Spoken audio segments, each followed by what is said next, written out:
किसी भी देश की अर्थव्यवस्था को बहुत ज़्यादा मजबूत करना है तो हमें दो चीज़ों पे खास करके ध्यान देना पड़ेगा। सबसे पहली वहाँ की पॉपुलेशन और दूसरी वहाँ की एजुकेशन। तो इसी एजुकेशन पॉलिसी पर ध्यान देते हुए हमारी सरकार ने एक बहुत बड़ा फैसला किया है कि कक्षा 5वीं और 8वीं के बच्चों को आपका आगे पास नहीं किया जाएगा, यानी कि उन्हें आगे पास ऑन नहीं, अगली क्लास में प्रमोट नहीं किया जाएगा अगर वो फेल हो जाते हैं तो। The central government has scrapped the no detention policy for students of class 5th and 8th. So this basically means that schools governed by center can fail students who do not clear annual exams. The union government has scrapped the no detention policy for classes 5 and 8 in schools that are governed by it, allowing them to fail students who do not clear the year-end exams. Hello everyone, this is Alka Mishra और आज की इस video में हम जानेंगे कि सरकार ने किस तरीके से अपनी ही सेंटर की जो पॉलिसी है that is no detention policy, मतलब कि किसी भी बच्चे को रोका नहीं जाएगा टिल क्लास 8 तक, उसको कैसे स्क्रैप कर दिया है और इस पर क्या मिक्स रिव्यू है और हमारे पेपर पॉइंट ऑफ व्यू से ये कैसे इंपॉर्टेंट है। बेसिकली ये नहीं कहा है कि 5th 6th 7th 8th हर जगह, नहीं, हमने यहाँ पे दो क्लासेस की बात की है that is class 5th and 8th। क्यों? अब देखिए ज़रूरी क्यों पड़ा, गवर्नमेंट ने इतना बड़ा फैसला क्यों लिया कि लगभग इस पूरे फैसले से आपके आने वाले वक्त पे बहुत सारे केवीज जेवीज के बच्चों पे ये पूरा इफेक्ट पड़ेगा और उसने कहीं ना कहीं अपने ही बहुत important act that is right to education act को चैलेंज क्यों किया है। सो बेसिकली अच्छा एक चीज़ और बता दूं, ये जो नो डिटेंशन पॉलिसी का रूल है ये हर एक स्कूल पे लागू नहीं करेगी, ये लागू करेगी आपकी केवल 3000 सेंट्रल स्कूल्स, यानी कि उन स्कूल्स पे जो सेंटर के अंदर आते हैं, जिन पे पूरी तरीके से सेंटर का अधिकार है, जिसमें आपके नवोदयाज आ गए, जिसमें आपके केंद्रीय विद्यालय आ गया, जिसमें आपका जवाहर नवोदय विद्यालय आ गए, सैनिक स्कूल आ गए, एकलव्य मॉडल रेजिडेंशियल स्कूल्स आ गए, यानी कि वो स्कूल्स जो कि ट्राइबल पर्पस से, ट्राइबल स्टूडेंट के पर्पस से स्पेसिफिकली बनाए गए हैं, जो मिनिस्ट्री ऑफ ट्राइबल अफेयर्स के अंडर आते हैं।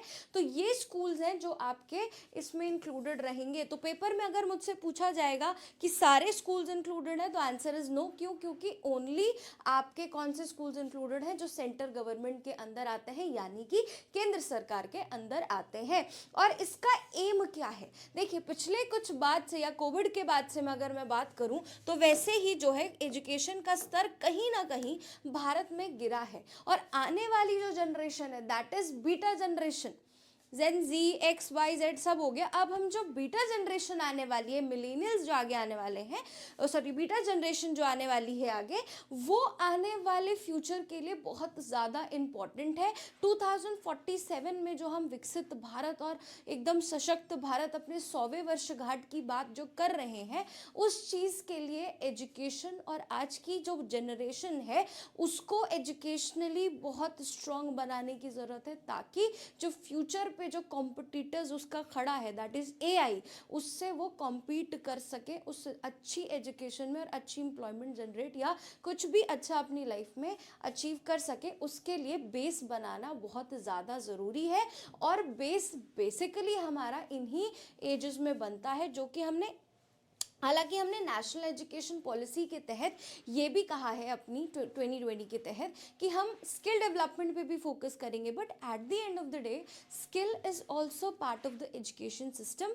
और अगर हम पास ऑन ही करते चले गए बच्चों को गलत ग्रेड या कम ग्रेड के बावजूद भी, तो बच्चे पे अभी तो नहीं लेकिन फ्यूचर पर्सपेक्टिव से बहुत ज़्यादा नुकसान होगा, क्योंकि वो अपने ऑलरेडी जो उसका राइवलरी, जो उसका राइवलरी नहीं कह सकते, जो उसका को स्टूडेंट है, और अगर वो पास हो रहा है और इसको ज़बरदस्ती पास किया जा रहा है तो ऑलरेडी वो उस कंपटीशन में भी कहीं ना कहीं पीछे ही चल रहा है। लेकिन ये सबने जैसे कि बात की कि न्यू पॉलिसी ये नहीं कहती कि हर किसी को निकाला जाएगा, न्यू पॉलिसी ये हर किसी को फेल कर दिया जाएगा जो एक बार में पास नहीं कर पाया। न्यू पॉलिसी ये कहती है कि अगर कोई बच्चा एक बारी में 5th और 8th में पेपर नहीं क्लियर कर पा रहा है तो उन बच्चों को आपका 2 महीने का वक्त दिया जाएगा, it's like a re examination. 2 महीने में बच्चा उस पर्टिकुलर सब्जेक्ट में प्रिपेयर करेगा, वापस पेपर देगा और अगर वो पास हो गया तो नेक्स्ट क्लास में प्रमोट हो जाएगा, लेकिन अगर पास नहीं हुआ तो उसको डिटेन कर दिया जाएगा। और फेलियर का मतलब ये नहीं कि फेल, री एग्जामिनेशन किया जाएगा, लेकिन री एग्जामिनेशन के बाद ही आपका उसको डिटेन, अगर उस पर डिपेंड करेंगे 2 महीने के बाद फिर देखेंगे कि डिटेन करना चाहिए कि नहीं करना चाहिए। अब नो डिटेंशन की बात करें कि what is the current status, तो बेसिकली क्या है, 18 स्टेट और UTs including your Delhi, Rajasthan and Tamil Nadu, ये ऑलरेडी इस पॉलिसी को अडॉप्ट कर चुकी हैं। देखिए, पहले ये स्टेट की अथॉरिटी थी, वो नो डिटेंशन को रखना चाहती हैं कि नहीं रखना चाहती, तो पहले भी ऐसे बहुत से स्टेट हैं जो नो डिटेंशन पॉलिसी फॉलो करते थे, मतलब कि या फिर मतलब उसको नहीं फॉलो करते थे, यानी कि बहुत से स्टेट ऐसे जो 5th और 8th में अगर बच्चा अच्छे से नहीं पास कर रहा है, नहीं पास हो पा रहा है, तो उसको ज़बरदस्ती पास नहीं करते थे क्योंकि सेंटर का नोटिस था। पहले ये चीज़ नहीं थी, लेकिन अब सेंटर ने फाइनली अपनी तरफ से बोल दिया कि कोई भी किसी के पास अथॉरिटी नहीं है, जो मैं कह रहा हूँ वही फॉलो किया जाएगा on the centre recommended schools. बाकियों के पास अभी भी अथॉरिटी है। हरियाणा और पुडुचेरी में अभी भी ये चीज़ पेंडिंग है, कन्फ्यूजन चल रही कि करना चाहिए कि नहीं करना चाहिए। और साथ ही मैंने बोला ना, आंध्रा, केरला और महाराष्ट्र ऐसे पहले से स्टेट थे जो इस पॉलिसी को ऑलरेडी फॉलो कर रहे थे, और अब इस उनके लिए और अच्छी चीज़ है कि सेंटर की तरफ से भी नोटिफिकेशन आपकी आ जाती है। सो यस, अब देखते हैं, बेसिकली ऑब्वियसली बहुत सारे लोग बोलेंगे ये गलत है, बहुत ही ऐसा नहीं करना चाहिए, हर किसी को इक्वल अपॉर्चुनिटी देनी चाहिए, और इक्वल अपॉर्चुनिटी मिले इसलिए ये चीज़ करी जा रही है। क्यों? क्योंकि उससे बच्चे के भी दिमाग में एक चीज़ रहेगा कि हाँ, I have to be prepared, खाली 5th और 8th में आराम से मुझे पास नहीं कर दिया जाएगा या मेरे को बहुत ईजिली मार्क्स नहीं मिल जाएंगे। देन अब क्या रीज़न था कि गवर्नमेंट ने ये चीज़ स्क्रैप की है? सबसे पहले तो ये देखा गया कि जो शिक्षा का स्तर है वो धीरे धीरे बहुत नीचे होता जा रहा था, और हम लोग बहुत ज़्यादा कहीं ना कहीं वीक स्टूडेंट्स के तौर पे, या स्टूडेंट जो है कहीं ना कहीं वीक होते जा रहे थे, और उनको प्रमोट करना पड़ रहा था। क्यों? क्योंकि कोई ऑप्शन नहीं था, केंद्र सरकार की तरफ से नोटिफिकेशन था। बट और सेंटर इसलिए कर रही है, आपने देखा होगा कि उसमें नवोदय स्कूल्स भी, सर्वोदय स्कूल्स भी, हालांकि सरकारी स्कूल के बच्चे बोलते हैं ना, हम लोग के वहाँ एक और वो अलग डिबेट है कि प्राइवेट स्कूल के बच्चे अच्छे कि पब्लिक स्कूल के बच्चे अच्छे या फिर सरकारी स्कूल के बच्चे अच्छे। हालांकि सरकारें अपने अपने लेवल पे गवर्नमेंट स्कूल को भी डेवलप करने में बहुत सी कोशिश कर रही हैं, और ये मुझे लगता है कि गवर्नमेंट स्कूल के इंफ्रास्ट्रक्चर के अलावा डेवलप करने का ये बहुत बढ़िया तरीका है। क्यों? क्योंकि अगर किसी भी इंफ्रास्ट्रक्चर डजंट मैटर, अगर इंडिविजुअल को उस तरीके का नॉलेज वहाँ मिल रहा है, उस तरीके का उसको डेवलपमेंट चीज़ें मिल रही हैं, और वो उस चीज़ को ग्रैब कर पा रहा है। सो सेम अपने कहीं ना कहीं सेंटर ने देखा कि जो एजुकेशन स्टैंडर्ड्स हैं वो धीरे धीरे बहुत ज़्यादा कम होते जा रहे हैं, जिसकी वजह से आपका ये डिसीजन लिया गया। देन आपके बच्चे इतने पुअरली प्रिपेयर्ड हैं कि वो फर्दर, देखिए हमारा कंपटीशन आगे चल के विद इन इंडिया नहीं, विद इन स्टेट नहीं, विद इन पर्टिकुलर रीजन नहीं, हमारा कंट्री के साथ भी, अलग अलग कंट्रीज़ के साथ भी प्रॉपर आपका कंपटीशन है। तो अगर हमें अपनी इकोनॉमी को स्ट्रॉन्ग करना है, अगर हमारे देश जो सरकार है उसको अपनी विश्व गुरु बनने के सपने को पूरा करना है, तो डेफिनेटली कुछ ऐसे इंपॉर्टेंट स्टेप्स लेने बहुत ज़्यादा ज़रूरी हो जाते हैं। क्यों? क्योंकि हमें उस पर्टिकुलर वर्ल्ड कंपटीशन में स्ट्रॉन्ग दिखना है। हमने देखा कि आपका पर्टिकुलर स्टूडेंट वो मैथ्स में वीक है, साइंस में वीक है, या लेट्स से इंग्लिश में वीक है, हिंदी में वीक है, XYZ किसी भी पर्टिकुलर सब्जेक्ट में वीक है, लेकिन उसमें उसने मास्टर नहीं करा, अपनी स्किल्स डेवलप नहीं करी, उस पर्टिकुलर प्रॉब्लम को सॉल्व नहीं किया, लेकिन at the end of the day क्योंकि उसको पता है कि हाँ पास तो मैं हो ही जाऊँगा। 5th and 8th ऐसे कुछ हमारे होता है ना, 5th class, 8th class, 10th class, फिर देन तो 11th 12th, कुछ ऐसे एक बैरियर्स हैं जहाँ से सब्जेक्ट और टॉपिक्स और एजुकेशन का जो लेवल है वो बढ़ता है। 5th तक एजुकेशन का लेवल थोड़ा मिनिमल रहता है, 5th के बाद बढ़ता है, 8th के बाद फिर बढ़ता है। तो अगर आप उस पर्टिकुलर बच्चे को वहाँ तक प्रिपेयर ही नहीं कर पाए और पास ऑन कर दे रहे हो, तो आने वाली चीज़ उसके लिए ऑलरेडी बहुत ज़्यादा इशू बन क्रिएट कर सकती है। तो यही जो गवर्नमेंट के सामने रिपोर्ट्स एंड कमिटीज़ का आता है, एंड देन गवर्नमेंट का ये रहता है कि दिस इज़ द रीज़न कि हमने क्यों आपका इस चीज़ को स्क्रैप किया। अब ये क्वेश्चन मार्क बना, बहुत सारे लोग कह रहे हैं ये तो राइट टू एजुकेशन का सीधा सीधा वायलेशन है। क्यों? क्योंकि राइट टू एजुकेशन है मेरा मौलिक अधिकार, जो कि आर्टिकल 21A के तहत मुझे दिया गया था कि भाई आपका जो एक पर्टिकुलर लेवल ऑफ स्टूडेंट है, जिसमें हम वैसे मैं बता दूं कौन से केस से आया था, तो ये जो आपका 1993 केस ऑफ उन्नी Krishnan versus state of Andhra Pradesh supreme court के रूल से हमने इसको फंडामेंटल रूल बनाया। हमने राइट जो अपना बनाया इसको आर्टिकल नंबर 21, जो कि आगे चल के आर्टिकल 21 में इंसर्ट किया, जो कि हमारा आर्टिकल 21A आपका बनता है। अब राइट टू एजुकेशन के तहत हमने क्या कहा था, जितने भी बच्चे रहेंगे आपके एज 6 to 14, हम उनको कंपल्सरी एजुकेशन देंगे। So all children between the ages of 6 to 14 years have right of free and compulsory education. और ज़रूरी नहीं है कि दूर, साथ में हम कोशिश करेंगे कि उसको अपने नेबर में ही वो बेसिक सारी फैसिलिटीज़ मिल जाए।